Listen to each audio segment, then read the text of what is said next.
Hi, Room 13. Okay, this is the 11th reading from Astrid Lindgren's Pippi Longstockings. And I'm outside, and it's raining this morning, but it just smells so good. It's just better than being inside. So I kind of have set myself up against the house here. See, there's a little bit of area that's protecting me from the rain, and right above me, in fact, I hear a hummingbird right now. There's a hummingbird feeder. I hear this buzzing, almost like a low, intense bumblebee. I think it's perturbed, maybe a little upset that I'm sitting underneath its feeder. But if I hear it again, I'll point it up so you can see. Okay, so Pippi's at the circus. Hasn't gotten into too much trouble yet. She tried to tell Miss Carmencita's black horse a happy birthday from her horse to it. But other than that, things are going all right. So let's keep reading and see what happens. So a little recap. There it is. Do you see it? It's sitting eating. Wow! It just sounds like a hummingbird, like zzz. I don't know if you can hear it in the background. Okay. All right. Where were we? Oh, yes. When the act was over, the ringmaster bowed politely and the horses ran out.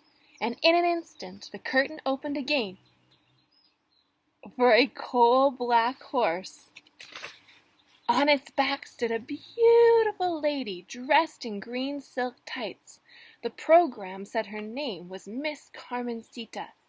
The horse trotted around in the sawdust, and Miss Carmencita stood calmly on his back and smiled. But then something happened.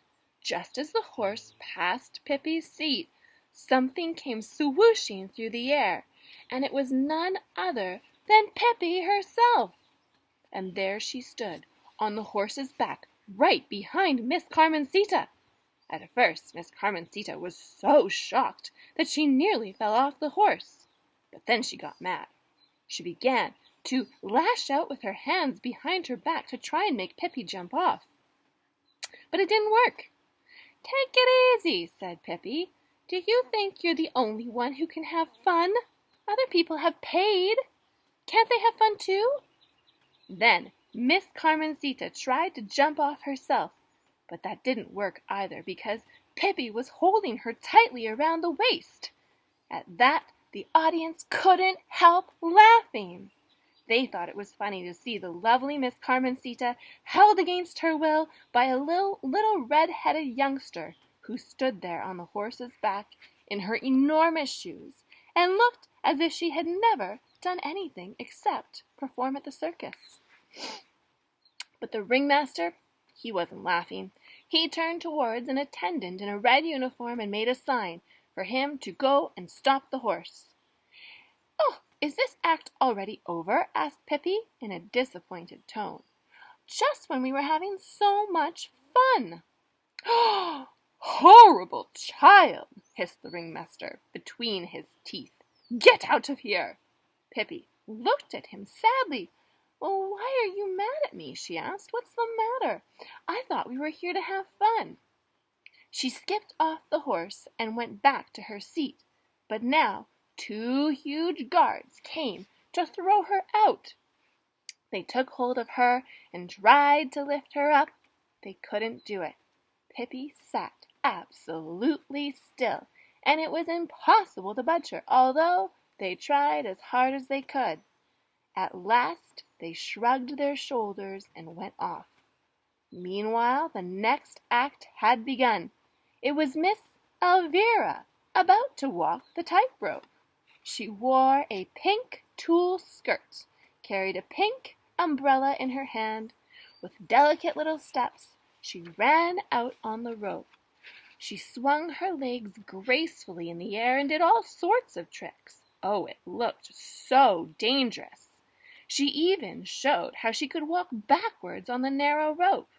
But when she got back to the little platform at the end of the rope, there stood Pippi.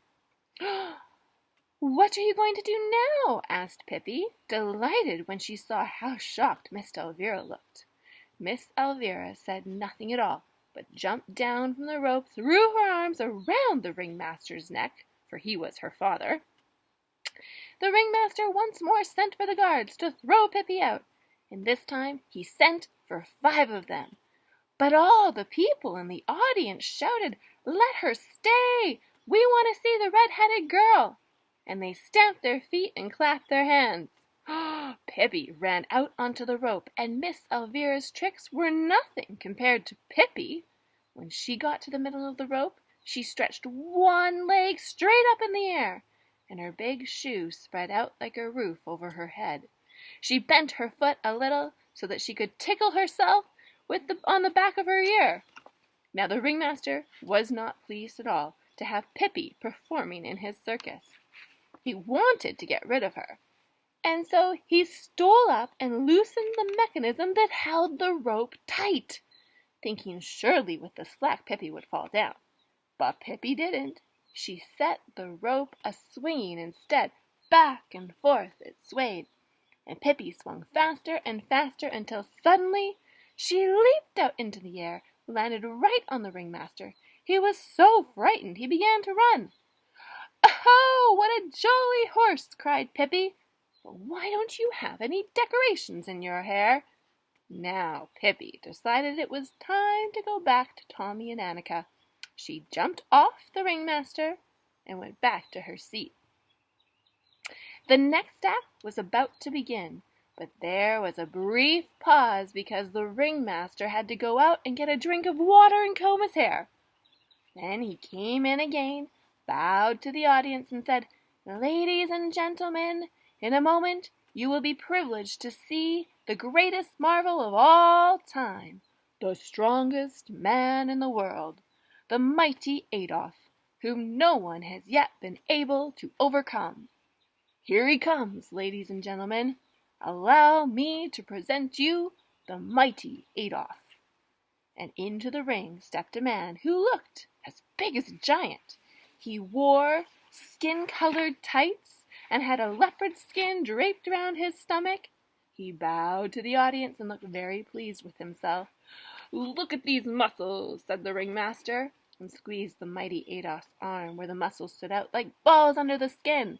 "And now, ladies and gentlemen, I have a very special invitation for you. Who will challenge the mighty Adolf in a wrestling match? Which of you dares to try his strength against the world's strongest man? $100 for anyone who can conquer the mighty Adolf. $100, ladies and gentlemen. Think of that. Who will be the first to try?" Nobody came forth. "What did he say?" asked Pippi. "Well, he says that anybody who can lick that big man will get $100, answered Tommy. "Oh, I can," said Pippi, "but I think it would be too bad to, because he does look so nice." "Oh, no, you couldn't," said Annika. "He's the strongest man in the world." "Man, yes," said Pippi, "but I am the strongest girl in the world. Remember that?" Meanwhile, the mighty Adolf was lifting heavy iron weights and bending thick iron rods in the middle just to show how strong he was. That's Pippi riding the ringmaster. "Oh, come now, ladies and gentlemen," cried the ringmaster. "Is there really nobody here who wants to earn $100? Shall I really be forced to keep this for myself?" And he waved a $100 bill in the air. No! Oh my goodness. Oh, the hummingbird's getting mad at me. He just did a duck and came for my face.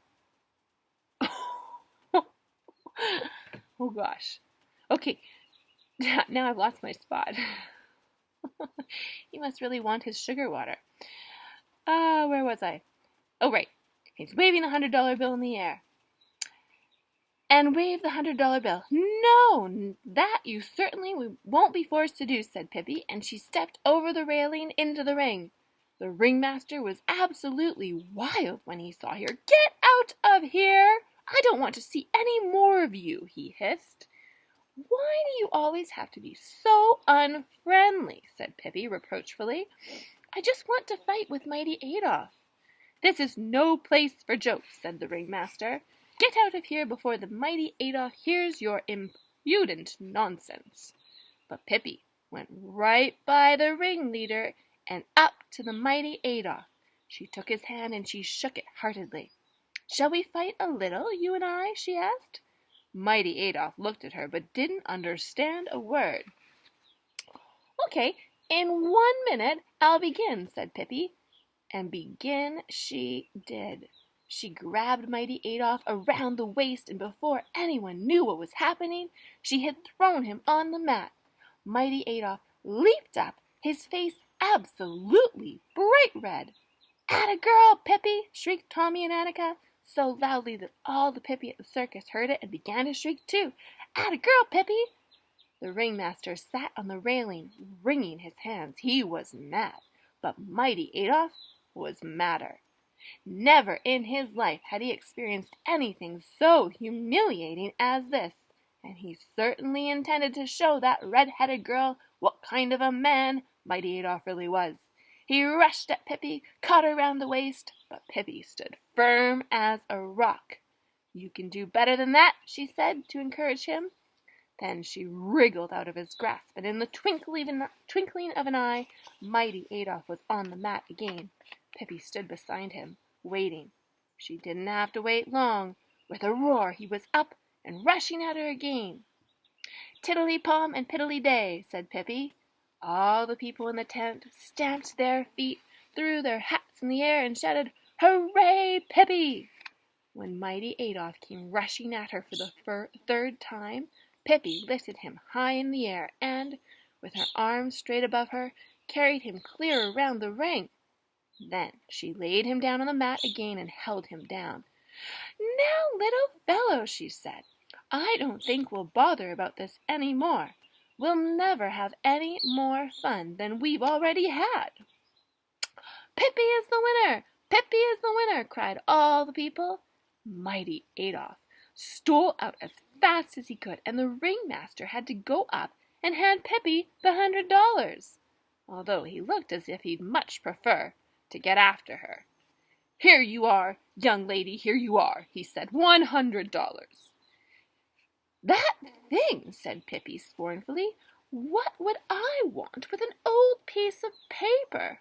Take it and use it to fry herring on if you want." And she went back to her seat. "Oh, this certainly is a long circus," she said to Tommy and Annika. "I think I'll take a little snooze, but wake me if they need my help with anything else." And then she lay in her chair and went to sleep at once. She snored, and as the clowns and the sword swallowers and the snake charmers did their tricks for Tommy and Annika, and all the rest of the people sat and watched the circus. "Just the same, I think Pippi was best of all," whispered Tommy to Annika.